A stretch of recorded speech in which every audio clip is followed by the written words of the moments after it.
삶 속에 충만하시기를 축원합니다. 작년인가 나훈아가 불렀던 노래의 가사가 갑자기 생각이 났습니다. 아, 테스요.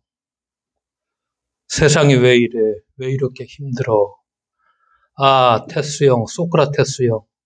사랑은 또 왜 이래? 너 자신을 알라며 툭 내뱉고 간 말을 내가 어찌 알겠소? 모르겠소? 테스 형. 나훈아가 이 노래를 불렀을 적이 이분이 정말 소크라테스를 제대로 알고 불렀는지는 모르겠지만 하여간 가사가 여러 가지를 생각나게 했습니다. 나훈아는 너 자신을 알라고 말했던 테스 형에게 내가 누군지 그걸 모르겠다고 이렇게 넋두리 합니다. 너 자신을 알라. 소크라테스가 어쩌다가 뭐 여기에서 나훈아의 가사에서는 툭 내뱉고 간 말이라고 표현했지만 뭐 절대 툭 내뱉고 간 말이 아니죠. 소크라테스의 철학의 알점, 핵심이 너 자신을 알라 아마 이 말일 것입니다. 사실은 모든 철학이 어떤 의미에서 다 이 명제 너 자신을 알라라는 이 짧은 글 속에 있다고 말씀을 드릴 수도 있죠. 왜냐하면은 너 자신을 아는 것이 철학의 시작이고 끝이다. 뭐 저는 깊이는 모르겠지만 이런 생각을 해보았고 또한 종교도 마찬가지입니다. 종교의 시작도 끝이 뭐 자신을 아는 것이기도 하죠. 뭐 우리가 믿는 신앙도 그렇죠.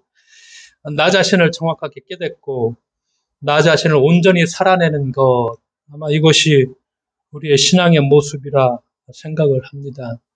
세상이 참 어렵고 어지럽기도 하고 또 사는 게 힘들어질수록 너 자신을 알라라는 이 명제는 더 절실한 질문이 됩니다. 어쩌면 오늘날 사람들이 이렇게 테스형을 목놓아 부르는 것은 우리가 사는 세상이 너무나 어둡고 또 혼란하기 때문일까 이런 생각도 해보았습니다.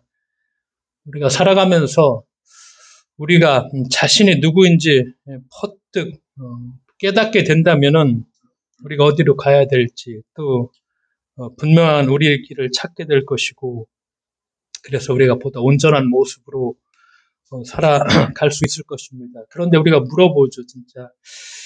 우리가 누구일까? 창세기에 보면은 사람아, 내가 어디에 있느냐? 아담이 사람이라는 얘기인데 하나님이 그렇게 묻죠. 하나님께서 아담에게 던지신 질문입니다. 동산을 거니시는 하나님의 얼굴을 맨날 대면했지만 이제 피해서 나무 사이에 숨어 있죠. 근데 아담에게 내가 어디 있느냐 이렇게 물으시죠. 우리가 보는 것처럼 아담 이렇게 하나님을 피해서 숨은 무화과 나뭇잎으로 이렇게 엮어가지고 자기의 몸을 가리고 숨은 이유 잘 알고 있죠. 하나님의 뜻을 거스리고서 동산 한가운데 우리가 잘 아시는 것처럼 선악을 알게 하는 나무의 열매를 따먹었다는 것. 결국은 자기 자신을 잃어버렸기 때문에 하나님께서 너가 어디 있느냐 이렇게 묻고 있죠. 그러니까 하나님께서 우리가 창세기에 있는 대로 땅의 흙으로 사람을 지으시고 생명의 기운을 불어넣어 주시고 그리고 데려다가 이제 사람을 에덴 동산에 두시고 잘 돌보게 했지만 그런 하나님께서 동산 중앙에 있는 그 나무 열매는 먹지 말라고 했지만 아담은 그 하나님의 말씀을 어겼고 그렇죠. 그래서 결국 숨어버렸고 하나님께서 부르시죠. 사람아 내가 어디 있느냐. 하나님이 다 아시고 있죠. 그러니까 아담이 나무 사이에 숨었다고 그걸 모르고서 아담아 내가 어디 있느냐 이렇게 물으신 건 아니죠. 아담아 내가 어디 있느냐. 왜 이 질문을 하셨을까? 그러니까 이 질문은 사람이 무엇인지, 내가 누구인지, 그렇죠? 지금 내가 무슨 짓을 하고 있는지, 또 어떻게 살고 있는지를 물으시는 어떤 인간의 본질에 관한 질문입니다. 우리가 이 질문을 아담에게한테만 했다고 생각하지 말고 나 자신한테도 어디 있느냐 이렇게 물으십니다. 그렇죠? 내가 누구일까? 내가 지금 무슨 짓을 하고 있을까? 내가 지금 어떻게 살아가고 있을까? 이 질문을 생각하시면서 우리가 구약 성경에 보면은 성경의 많은 부분들을 예언서, 그렇죠. 예언자들의 활동을 기록해 놓은 책이죠. 그래서 조금 더 우리가 이 예언서를 제대로 좀 이해하신다면은, 이렇구나. 오늘 우리가 이런 어떤 예언자들이 주는 이런 메시지 속에서 어떻게 살아가야 될지를 좀 더 분명하게 알 수 있을 것이라 이렇게 생각을 합니다. 오늘 아모스서를 읽었지만은 대부분의 예언자들이 그렇죠. 임박한 멸망을 예언자들이 경고하면서 예언자들이 호소하죠. 그러나 이 예언자들의 메시지를 백성들이 외면했고, 뭐 권력자들도 마찬가지죠. 완고한 마음을 가지고서 이제 하루 이틀 자꾸 미루죠. 그런 이스라엘 백성들. 시대만 다를 뿐 오늘 우리의 삶 속에서도 오늘 우리들의 모습도 뭐 이스라엘 백성과 별반 다를 게 없을 것입니다. 우리가 간혹 어렸을 적에 들었던 개구리에 대한 이야기가 하나 생각을 납니다. 그렇죠. 끓는 물에 살아있는 개구리를 딱 집어넣어버리면 깜짝 놀라서 개구리가 딱 뛰쳐 올라오죠. 그러나 찬물에 개구리를 넣고서 서서히, 그렇죠. 온도차를 잘 느끼지 못하게 서서히 뜨거운 물을 거기다 부어버리면 그걸 느끼지 못하죠. 결국 그 물에서 개구리가 어떻게 되죠? 죽어버리죠. 그런 개구리 같은 모습. 오늘 우리들의 모습이기도 하죠. 우리가 느끼는 기후 위기에 대한 것뿐만 아니라 우리 삶에 있어서 오늘 어떤 불공정, 어떤 시대 혼란상, 또 우리 시대를 이렇게 살면서도 우리가 똑같이 정신을 차리지 못하는 이런 개구리 속에서 서서히 우리도 그냥 이렇게 죽어가는 모습들을 생각할 수도 있을 것입니다. 이 예언서들을 생각하면은 그 제국이라는 거, 거대한 뭐라고 할까 힘이라는 거, 권력이라고도 할 수 있고, 오늘의 시대는 거대한 권력보다는 오히려 자본이라는 것이 훨씬 더 힘이 센 그런 시대에 우리가 살아가고 있죠. 우리가 성경의 무대를 생각한다면 오늘날은 지금은 주로 말하면 중동 지역이죠. 그 당시가 유럽하고 북아프리카 여기에 대해서 모든 권력을 쥔 자는 다 이 중동에 있었죠. 오늘날로 말하면 이라크 그 지역, 시리아, 그렇죠. 조금 더 간다면 이란은 조금 더 저쪽 아시아 쪽으로 깊이 있고 이쪽 터키, 그 다음에 팔레스타인 이 지역. 그때 이 지역을 패권을 쥐었던 자들이 아시리아라는 거. 그 다음에 누가 잡죠? 바벨론이라는 거. 그 다음에 누구죠? 페르시아라는 거. 오늘날 이란 족속들의 후예들이죠. 그 다음에 페르시아 다음에 누구입니까? 그리스입니다. 그 다음에 어디까지 오죠? 로마입니다. 로마가 유럽을 이제 완전히 소나기에 넣게 되죠.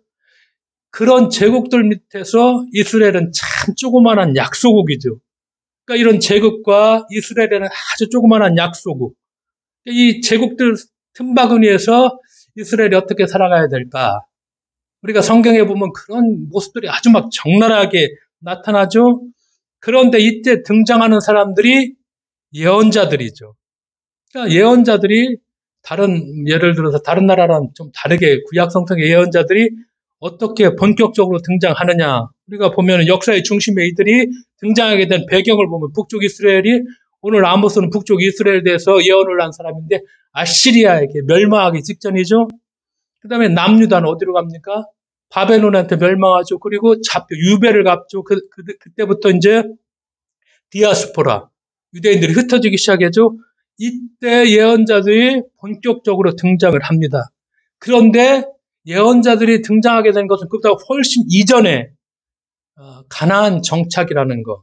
우리가 이 문제를 보다 깊이 좀 이해해 볼 필요가 있죠. 가나안 정착했다.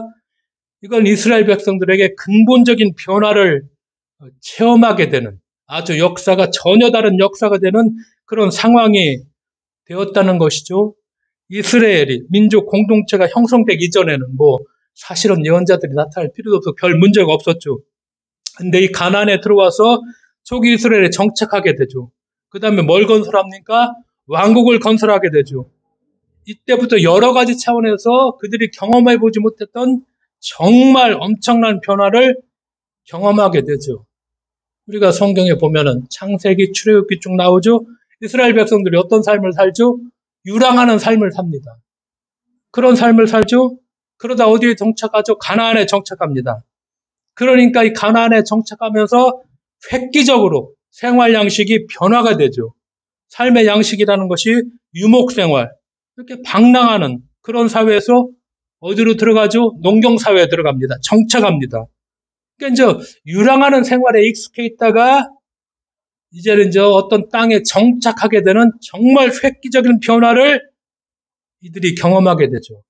자, 정착하게 됐다. 그냥 정착 못하죠. 뭐가 있어야 되죠? 땅이 있어야 됩니다. 정착은 그냥 못합니다. 당연히 땅이 있어서 정착하게 되죠. 그래서 이스라엘에서는 우리나라도 마찬가지로 땅이 얼마나 중요한가. 아브라함을 부르시죠. 근데 뭐라고 불러요? 뭐라고 말씀하시죠? 하나님께서 내가 너에게 보여줄 어디로 가라? 땅으로 가라. 창세기 12장 1절이죠. 하나님께서 아브라함을 딱 부르시면 제일 처음에 주는 메시지가 내가 너에게 보여줄 땅으로 가라. 이렇게 말씀하죠. 그 다음에 모세가 이스라엘 백성을 이끌고 출애굽을 하죠. 출애굽기 3장 8절에 모세에게 하나님께서 뭐라고 말씀하십니까?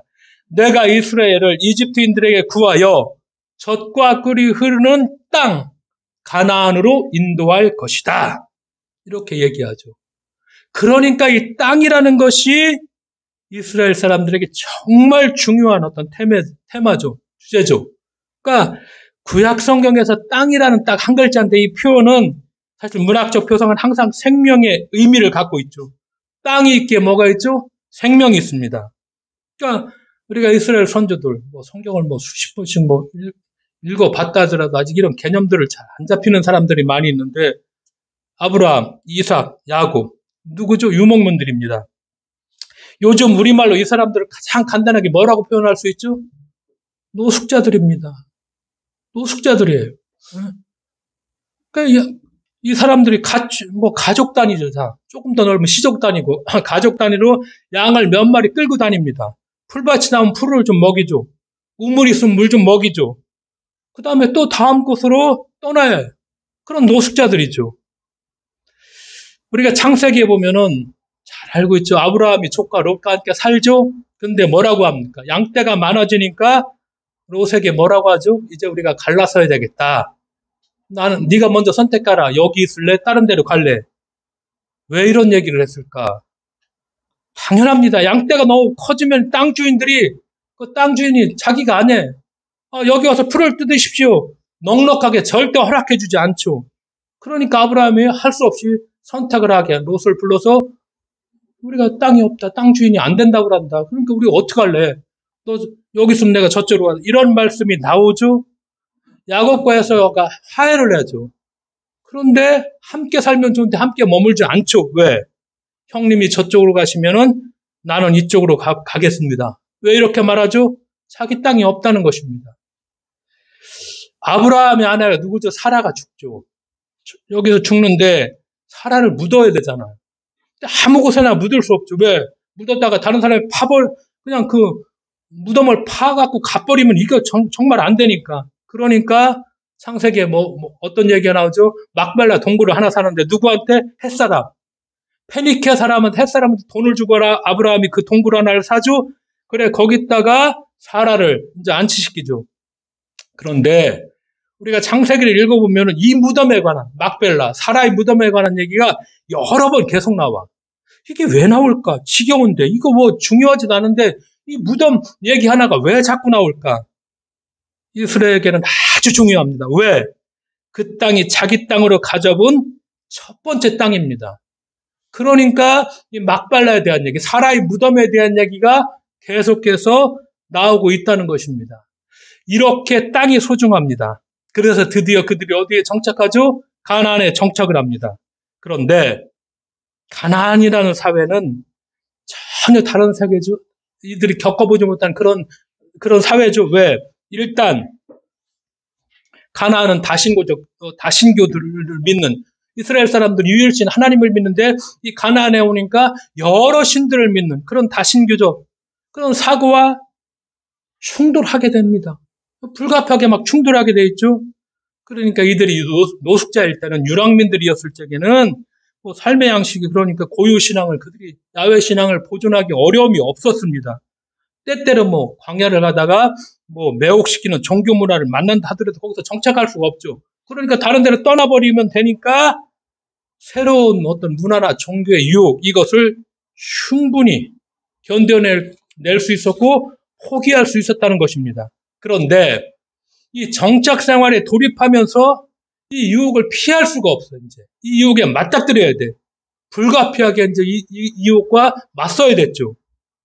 그러면서 우리가 성경에 보면은 이 가나안에 들어와서 그들이 어떤 종교적인 측면과 경제적인 측면, 어떤 문제가 대두되는지를 우리가 충분히 살펴볼 수 있습니다. 자, 가나안에 들어왔죠? 가나안 토착민들과 융화되죠? 그러면서 토착민들하고 뭐가 되죠? 혼인할 수뿐이 없습니다.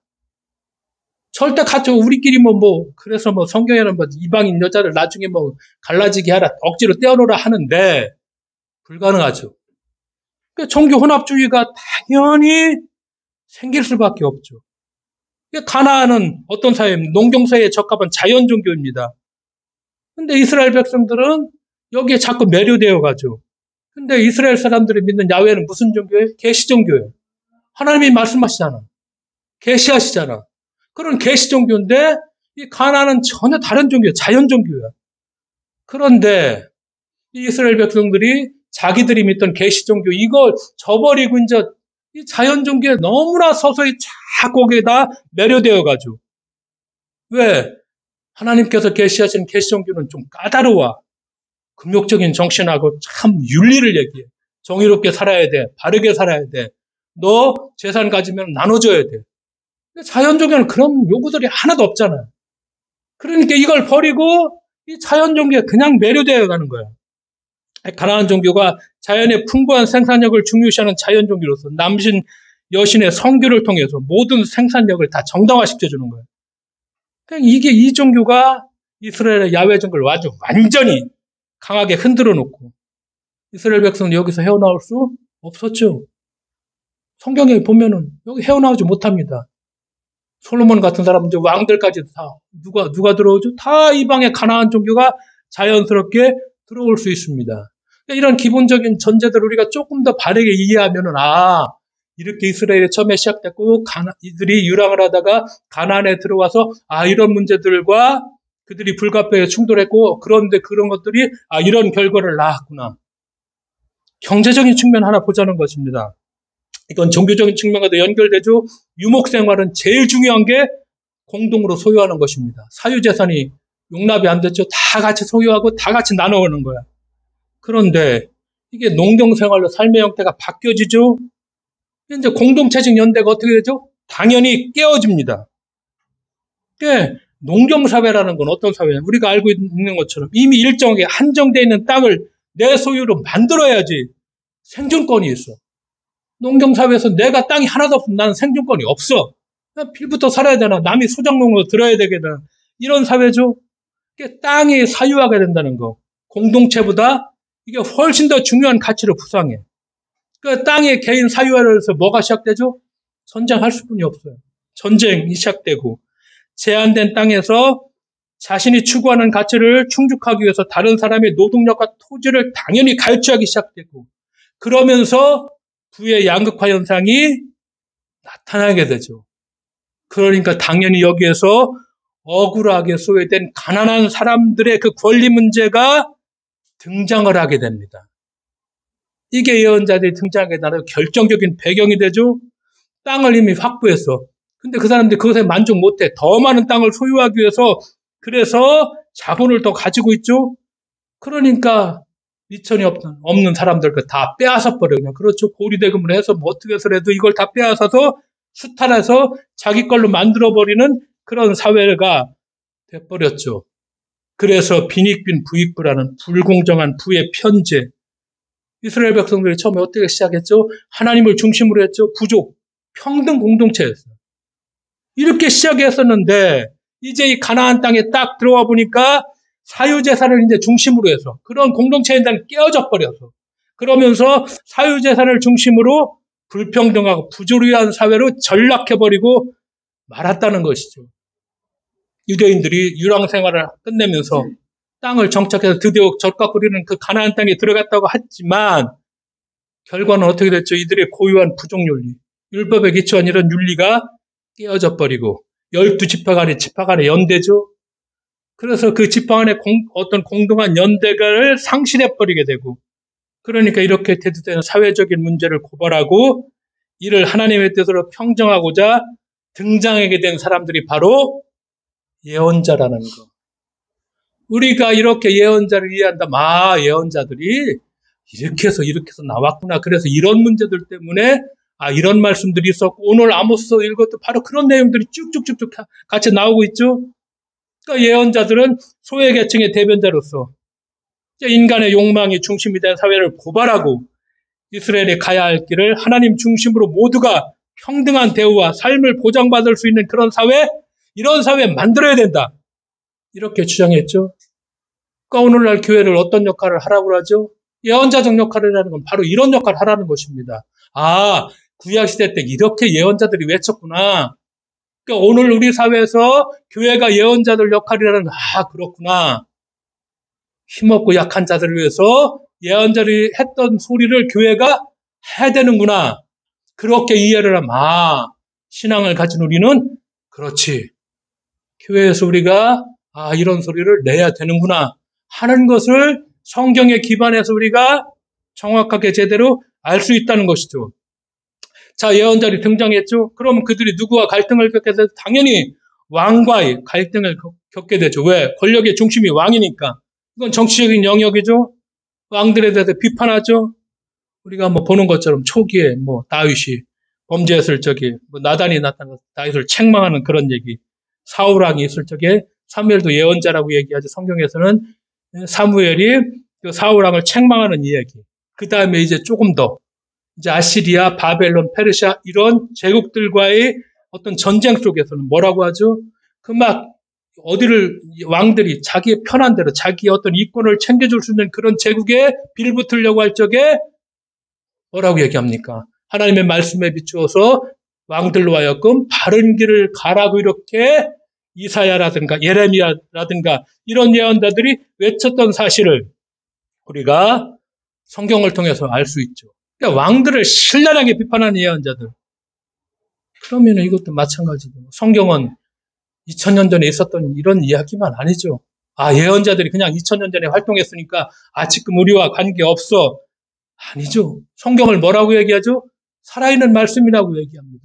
그건 오늘의 시대 그 말씀을 우리가 살아서 그 역할들을 오늘의 시대 우리가 그런 삶을 살아야 된다고 얘기하죠. 우리 현대사에 보면은 독재 권력들이 있죠.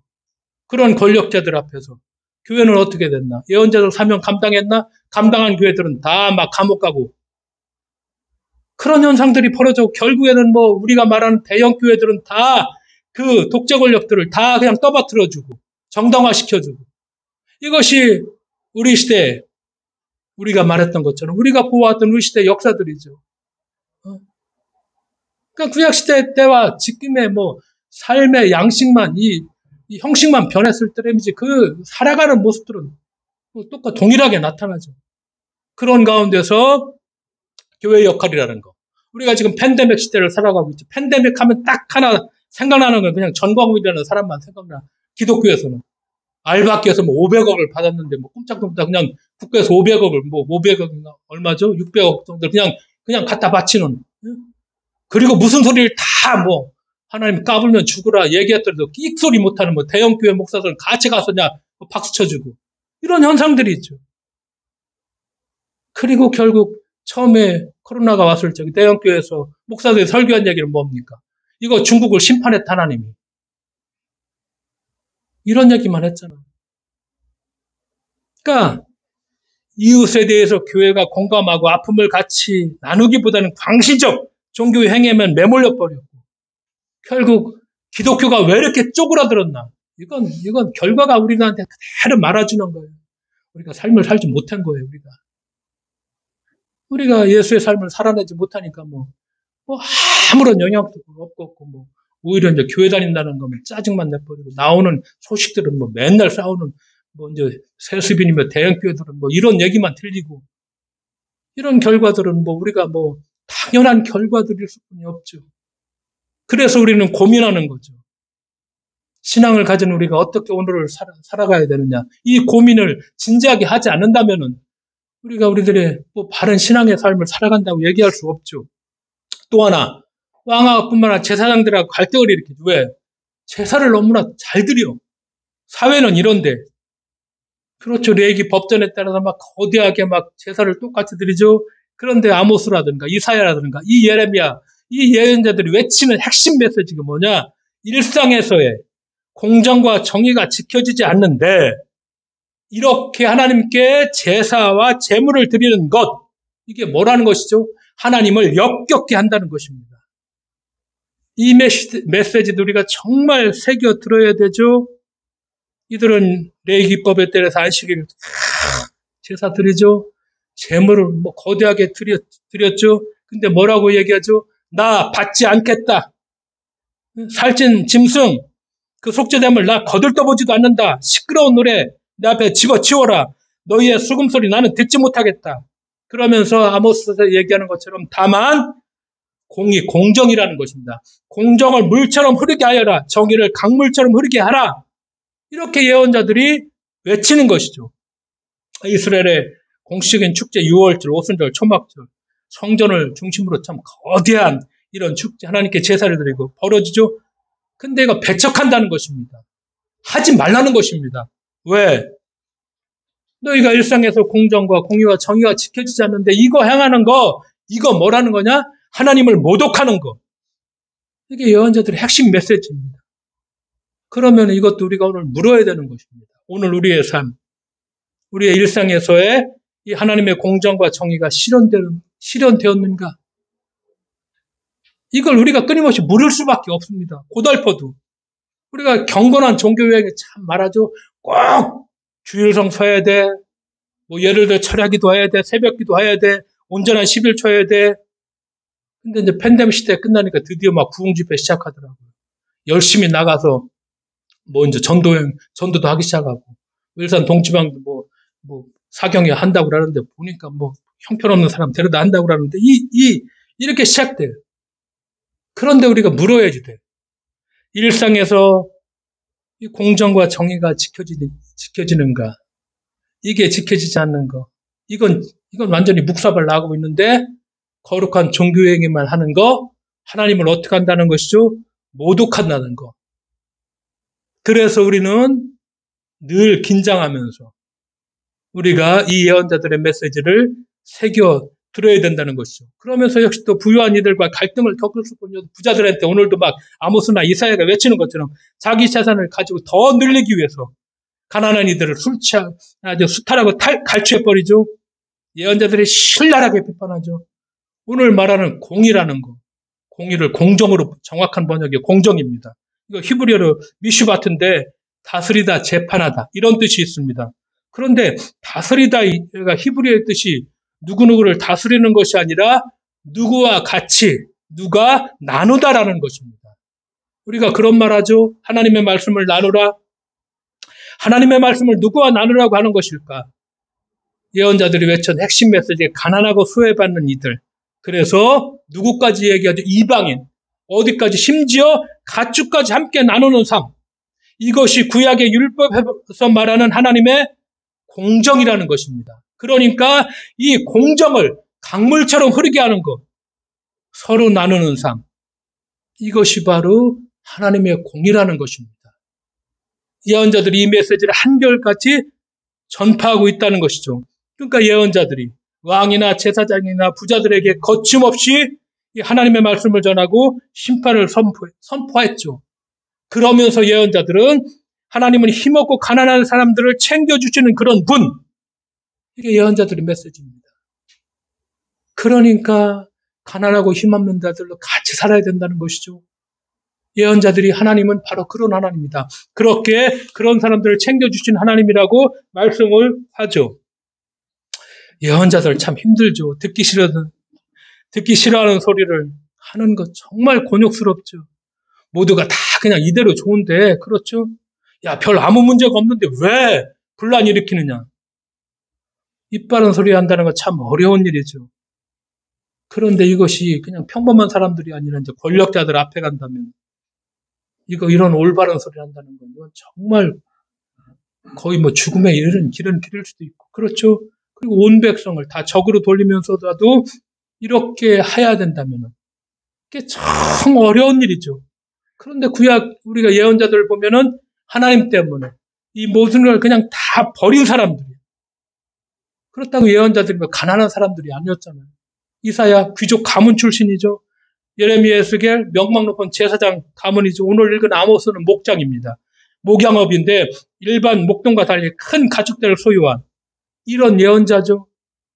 그러니까 이걸 다 포기하죠. 어떤 그들의 어떤 명예, 명망 다 포기하고 가족과 친지, 고향을 다 잃어버리죠. 외톨이가 되죠. 결국에 유배를 가거나 목숨을 잃게 되죠. 그래도 하나님의 말씀을 선포했다. 왜 그랬을까? 참 이 예레미야가 그렇게 고백하죠. 왜 그랬을까 예레미야가.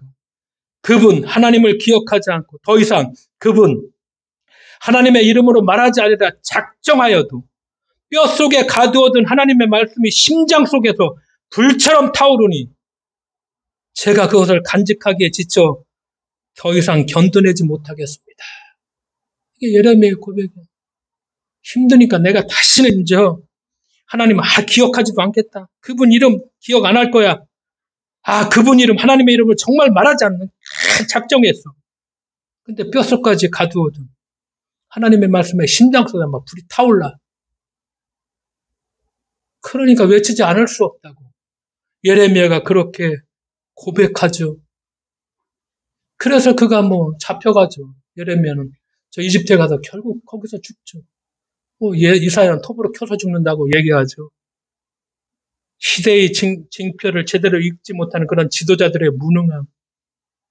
오롯이 하나님께 의탁하는 용기는 정말 부재하고 또 잘못된 삶을 즉시 돌이키지 못하는 백성들의 그런 우유부단함. 그것이 비단 구약시대뿐만 아니라 오늘 우리들의 현실이고, 근데 백성들은 다 누구 따라가요? 이 거짓 예언자들. 괜찮다, 괜찮아. 얼마나 많은 거짓 예언자들이 많았습니까? 구약시대 때. 그래서 예레미야도 갇히게 되고, 괜찮다, 괜찮아. 잘 될 거야. 무슨 소리야. 결국은 이 사람들의, 이 거짓 예언자들의 말만 잘 믿고 따라갔다가 비참하게 그들이 끌려가고 잡혀가고. 오늘 그걸 우리에게 말하죠. 이런 뭐라고 할까? 전철이라고 할까? 우리 삶에서 반복되지 못하게 한다는 거, 반복되지 못하게 우리가 해야 한다는 거. 오늘 살아가는 우리들이 그렇죠. 예언자라는 건 구약시대 하나님이 지금 우리를 불렀죠. 우리가 그 일을 하라고 우리를 불렀죠. 하나님께서 말씀하시고 들려주시는 것을 이 시대와 역사 안에 드러내는 것, 이것이 우리가 수행해야 될 우리들의 일이죠. 그렇죠. 그래서 정치, 경제, 문화, 사회에서 어떤 곳에도 이 하나님의 공정이라는 거, 아까 말한 그 공정과 공의가 실현된다는 거. 그러면서 함께 보듬어주고 서로 우리가 안아주는, 그러니까 약한 사람들을 짓밟고, 그리고 이것을 막 어기고 있다면은 우리가 그리스도 이름으로 아니다, 잘못됐습니다, 얘기할 수 있어야 된다는 거. 기독교 신앙을 가졌다는 건 우리가 이런 부름에 우리가 오늘도 서 있다는 것. 그래서 시대의 징표를 우리가 제대로 읽고 하나님의 뜻을 구별하는 예언자들의 역할. 그것이 어떤 특정한 사람이 아니라 오늘 내가 예수님을 믿습니다.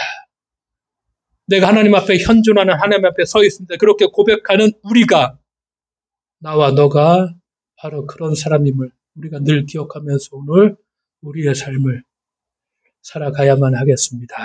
기도하겠습니다. 하나님 아버지 감사드립니다. 이스라엘 역사 가운데 예언자들의 그 등장과 삶들을 살펴보면서 우리가 오늘의 시대를 잘 구분해내고 오늘의 시대 속에서 우리가 하나님의 말씀을 힘들어도 선포할 수 있는 그런 우리들이 될 수 있도록 연약한 우리를 다시 세워주시고 용기를 갖게 해주시고 깨어있어 오늘을 살아갈 수 있도록 주께서 동행해 주실 것을 믿으며 예수님의 이름으로 기도드리옵나이다. 아멘. 찬송가